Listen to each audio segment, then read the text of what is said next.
Jangan lupa untuk subscribe dan nyalakan lonceng notifikasinya.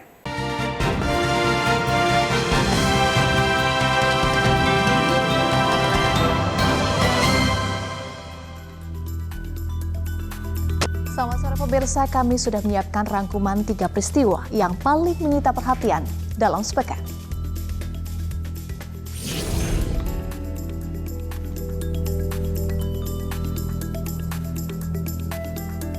Setelah parlemen memutuskan Komjen Listio Sigit Prabowo layak dan patut menduduki kursi Tribrata I, mantan ajudan Presiden Jokowi itu berjanji membenahi Korps Bayangkara dengan konsep presisi, yakni prediktif, responsibilitas, dan transparansi berkeadilan. Tren kasus positif konsisten meningkat, pemerintah pun memutuskan pemberlakuan pembatasan kegiatan masyarakat Jilid 2 untuk menekan laju ekspansi pandemi.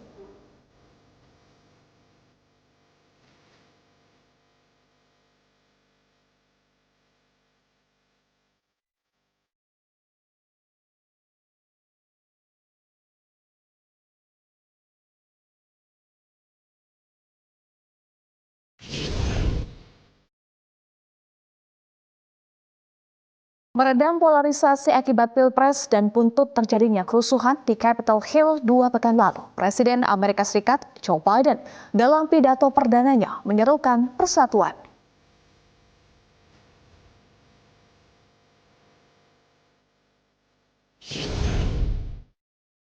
Bersama saya Eva Wonder, inilah Metro This Week, selengkapnya untuk Anda.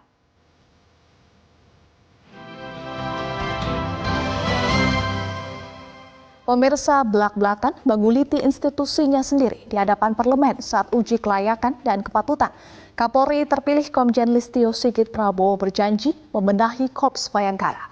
Mantan ajudan Presiden Jokowi itu mengusung konsep baru yang disebut presisi, yaitu prediktif, responsibilitas, dan transparansi berkeadilan.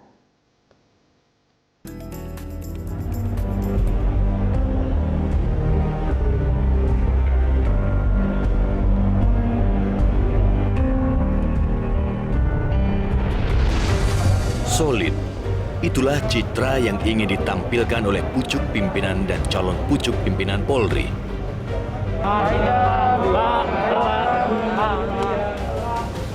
Untuk pertama kali dalam tradisi Polri, Kapolri Idham Aziz mengantar anak buahnya, Komisaris Jenderal Listio Sigit Prabowo, menjalani uji kepatutan dan kelayakan calon Kapolri oleh Komisi Hukum DPR. Dengan saya mengantar beliau, ini merupakan tradisi baru yang harus kita tumbuh kembangkan dan jadi pembelajaran bagi generasi Polri berikutnya.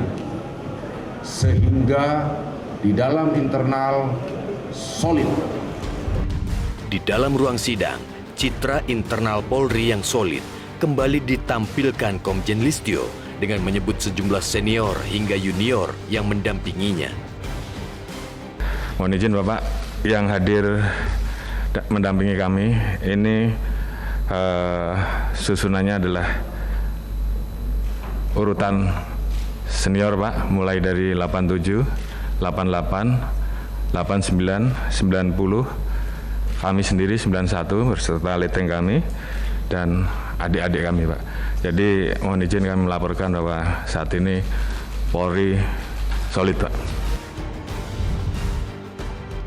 Listio Sigit Prabowo adalah Jenderal Bintang 3 kelahiran Maluku tahun 1969.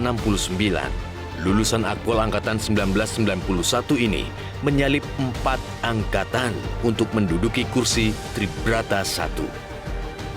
Dalam struktur Polri saat ini, ada belasan Jenderal Bintang 3. Yang paling senior adalah Kepala Lembaga Diklat Polri, Komjen Arief Sulistianto, yang lulusan Akpol Angkatan 1987. Sebagian kalangan menyebut penunjukan Komjen Listio karena faktor kedekatan dengan Presiden Jokowi. Maklum, Listio menjabat Kapolres Surakarta saat Jokowi menjabat Wali Kota Solo. Listio lalu dipercaya menjadi ajudan saat Jokowi terpilih sebagai presiden. Namun Kepala Staf Kepresidenan Muldoko membantah penunjukan Listio karena faktor kedekatan dengan Jokowi. Jadi bukan karena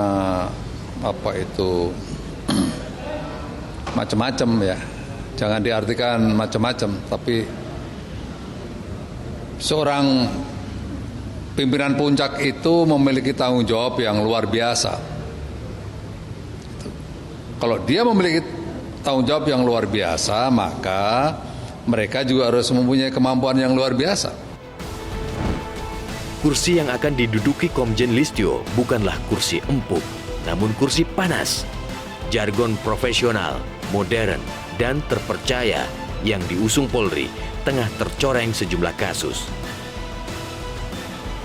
Sebutlah kasus penghapusan Red Notice Interpol Joko Chandra yang menjerat 2 jenderal polisi, yaitu Prasetyo Utomo dan Napoleon Bonaparte. Irjen Napoleon diduga menerima suap senilai 6 miliar rupiah, sedangkan Brigjen Prasetyo diduga menerima suap senilai 2 miliar rupiah. Peran Polri di tengah pandemi juga sempat mendapat kritik tajam.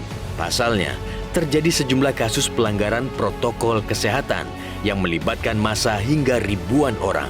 Namun awalnya Polri tak kunjung mengambil tindakan. Setelah Menko Polhukam angkat bicara, barulah Polri melakukan pengusutan hingga berbuntut pencopotan 2 Kapolda serta 2 Kapolres yang dianggap melakukan kelalaian. Saat pemaparan visi dan misi di Komisi 3 DPR, Komjen Listio tidak sungkan menguliti jeroan institusi Polri. Listio menyebut banyak yang harus dibenahi, terutama terkait perilaku anggotanya. Hingga permasalahan kinerja Polri yang masih menuai masukan, koreksi dan kritik dari berbagai pihak. Kritik berupa persepsi dan isu yang berkembang dan menyoroti kinerja Polri tentunya harus menjadi perhatian serius. Seperti pelayanan Polri yang dirasakan oleh sebagian masyarakat mungkin masih berbelit-belit, ucapan, sikap dan perilaku anggota yang kasar ataupun arogan yang dirasakan oleh masyarakat, adanya pungli di sektor-sektor pelayanan, kebiasaan suka-suka mencari kesalahan dan mengutamakan kekerasan dalam menyelesaikan suatu masalah, penanganan kasus yang terkesan tebang pilih, keberpihakan dalam proses penanganan tindak pidana, dan menampilkan perilaku-perilaku yang menimbulkan kebencian di masyarakat. Jurus pembenahan Listio adalah dengan mengusung konsep baru yang disebut presisi, yaitu prediktif, responsibilitas, dan transparansi berkeadilan. Kami akan tindak lanjuti dengan program kami, yaitu transformasi menuju Polri yang presisi. Konsep transformasi menuju Polri yang presisi dilaksanakan pada 4 bidang, yaitu transformasi di bidang organisasi, transformasi di bidang operasional, transformasi di bidang pelayanan publik, dan transformasi di bidang pengawasan. Tak butuh waktu lama bagi Komisi Hukum DPR untuk menyetujui calon tunggal Kapolri yang diajukan Presiden Jokowi. Pemberhentian dengan hormat dari jabatan Kapolri atas nama Jenderal Polisi Dr. Andus Idam Aziz MSI dan menyetujui pengangkatan Komjen Polisi Dr. Andus Listio Sigit Prabowo MSI sebagai Kapolri yang selanjutnya ditetapkan dalam rapat paripurna DPR RI terdekat dan akan diproses sesuai dengan peraturan perundang-undangan. Komjen Listio melangkah mulus menapaki puncak karir di kepolisian setelah rapat paripurna DPR pada Kamis lalu menetapkan dirinya sebagai Kapolri menggantikan Jenderal Idam Aziz yang memasuki masa pensiun bulan depan. Mampukah pemberlakuan pembatasan kegiatan masyarakat Jilid 2 dapat menekan laju ekspansi COVID-19? Informasinya usai jeda, tetaplah bersama kami.